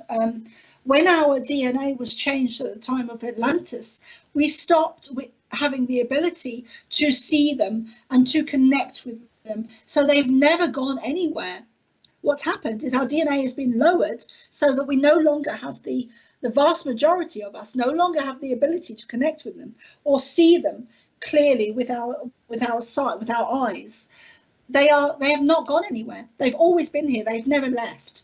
It's just that our DNA was lowered so we wouldn't be able to connect with them. So they show up. So with images so that we can recognize them, because if they showed up in an image that we didn't recognize, we would start to question it more. So when, for example, when Archangel Michael shows up to me, I see him with a sword and mostly in blue, and he's typical of images of Archangel Michael, so I know it's him. But behind that, that's how we perceive them to look. So that's how they look to us. Does that make sense? Yes, it does. It does. And I think you've explained it pretty well. And we've got only about 12 minutes to go. So how about this? Secrets of Egypt and Easter Island. How about you spend 4 minutes on the important things on Egypt and 4 minutes on Easter Island? And then how about the last 4 minutes, the A to C guide of spiritual alternative therapies? We could do a whole show on that, but I just want you to give out maybe 2 or 3 alternative therapies that you see as the best and why you think they're the best. So how about that? 4 minutes on Egypt, Easter Island, and alternative therapies. Okay. Okay, let me start with the alternative therapies. I think regression, absolutely regression, and past life regression. You could spend a couple of years in counselling, talking through stuff.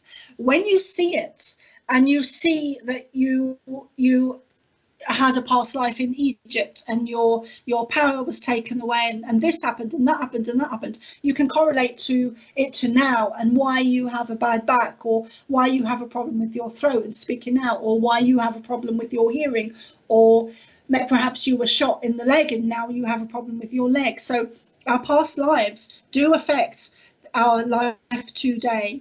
We carry energy with us from lifetime to lifetime to lifetime, and energy can also connect to us in one lifetime and continue to connect with us in the next lifetime, both good energy and bad energy. So things are not separate. Everything is connected together. We are all one.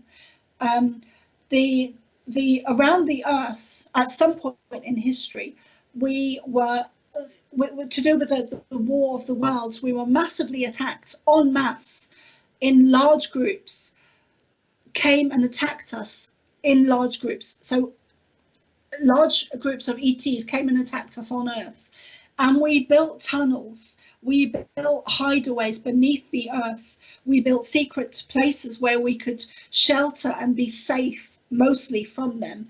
So that is real. There are tunnels that connect all around the Earth, probably in its entirety, so you can walk the beneath the Earth through tunnels in all its entirety. So you could go from Africa to Asia, to England, to Ireland, to the US, to America. You can connect through the tunnels that were built deep beneath the Earth.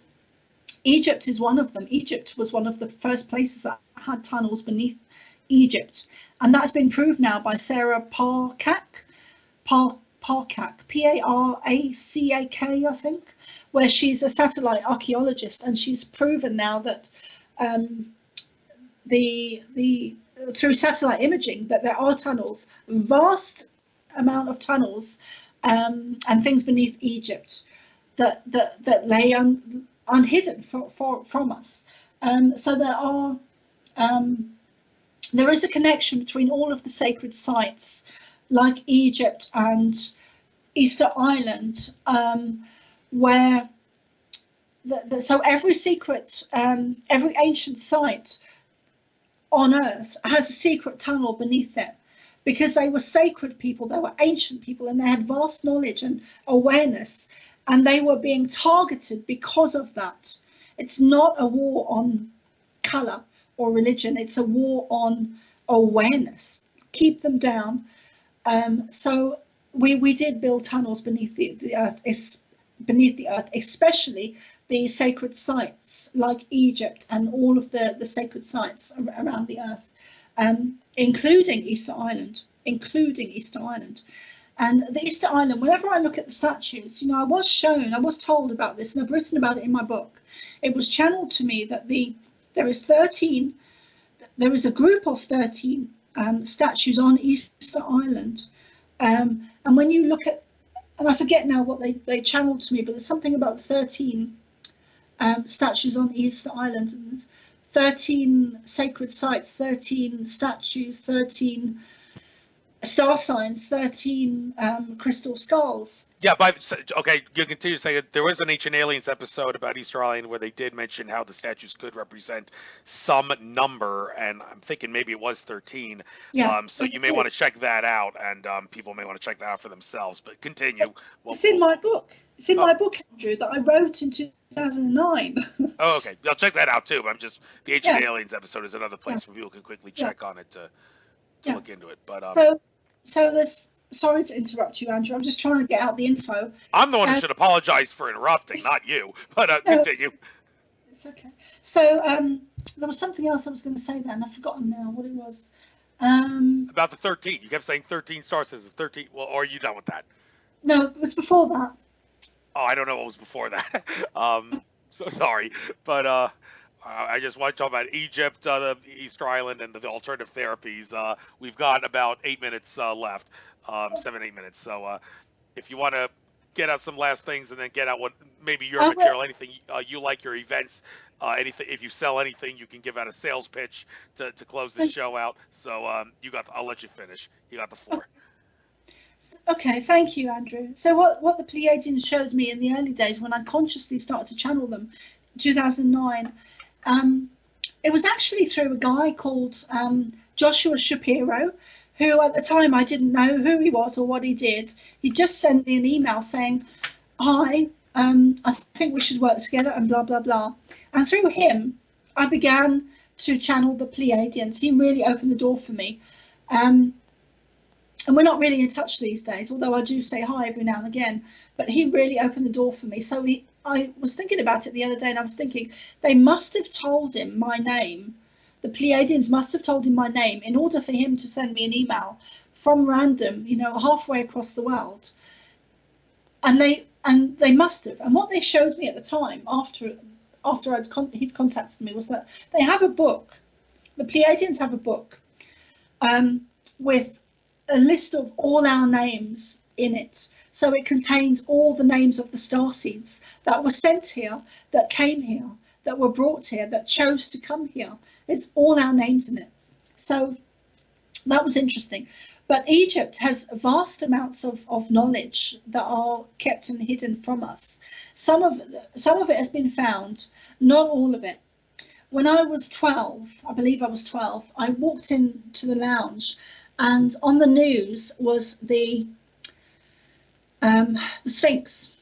And as I was looking at it, I started to get downloaded with information, and I wasn't seeing what was on the news. I was seeing downloads of information that the Pleiadians were telling me, and I was only 12, but they showed me that when you look at it head on, if you're looking at it head on, the right-hand paw, as you look at it head on, has steps going down, or had steps going down, and a secret chamber or area or something, a secret something that was being kept from us, that was being hidden from us. Now, this has probably been found because I was 12 when I was being told this information. So we've been lied to on a mass scale about everything. The other thing I just wanted to mention quickly is that I do now believe that Jesus was Pleiadian energy, and that given my experience that I had with Jesus, where he stopped me from committing suicide at the age of 12, and my connection to the Pleiadians, I have been shown that he was Pleiadian, and I do absolutely believe that. And there are several other people who have said it as well. So it's, when you really start getting into this stuff, there's so much that's hidden from us. And the school system is part of the negative agenda that is lying to our children about history, about science. Bullying is part of it. Bullying has been going on since schools started. And it's still the same today. That is part of the negative agenda, is to be bullied, to be lied to be manipulated, to be controlled, to be dumbed down, to sit down and shut up and not be allowed to go to the toilet. I mean, isn't that a basic human right?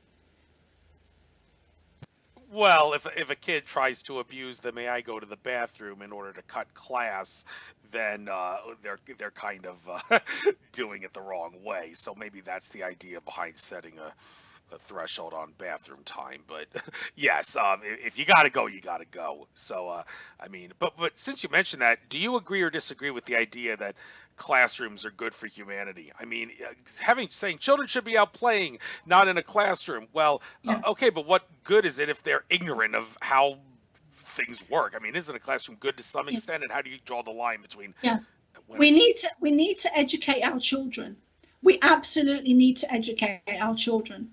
But when you know what's really going on and you see the impact and the effect and the negative agenda and what they're doing, you soon begin to realize that it starts in school.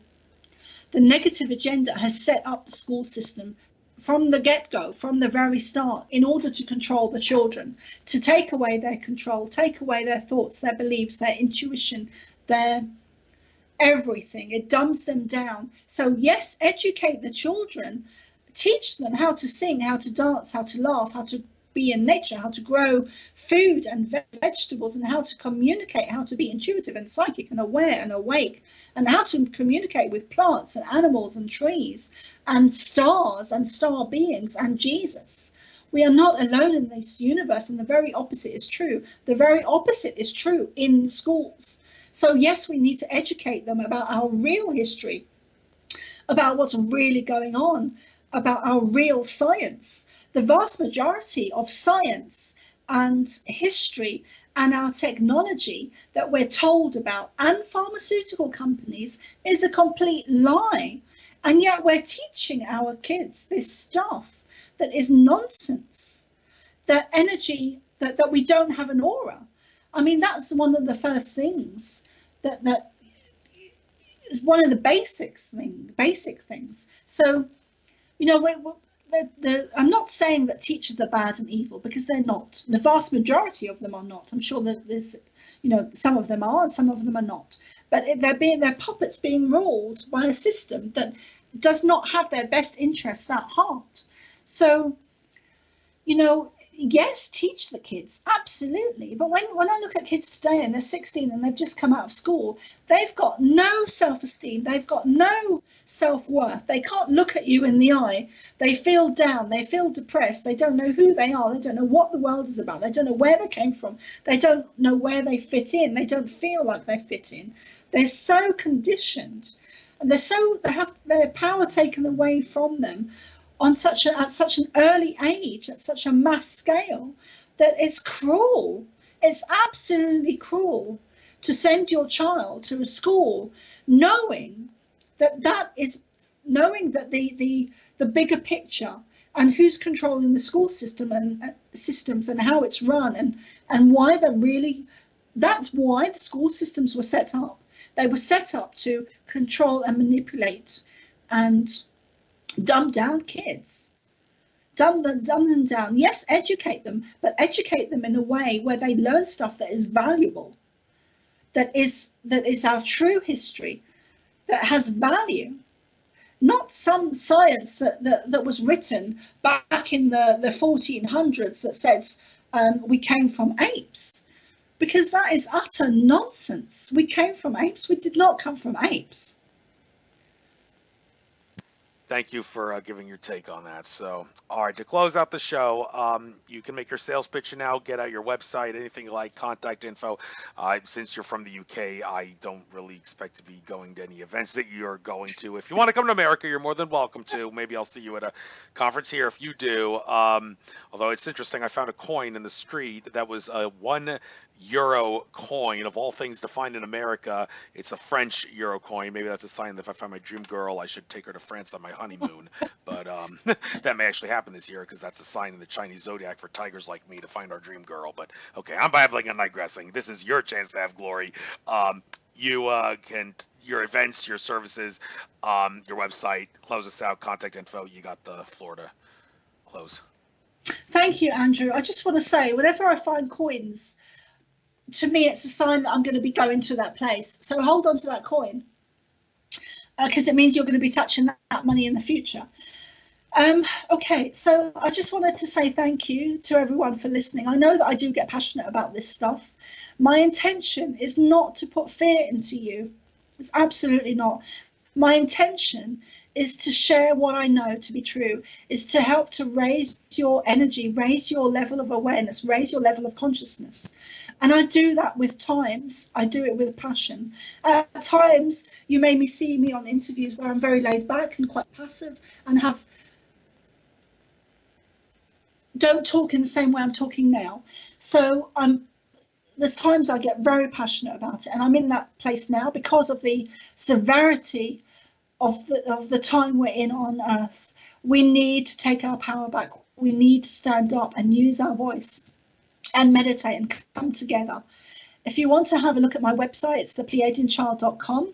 I'm Carol Noonan, and I've written the Pleiadian Child as well.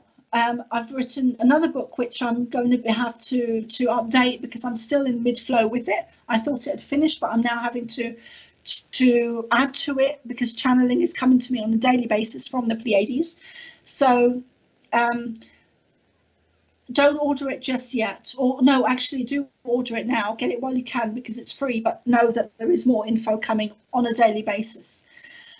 Love yourselves, be love, especially when you're faced with fear or negative thoughts or emotions or energy, wherever it's coming from, if it's coming from the hemispheres or if it's coming from your neighbor or if it's your own negative fear and emotion. Love is the answer. Love is what will see this through. Be kind to yourselves, be kind to each other.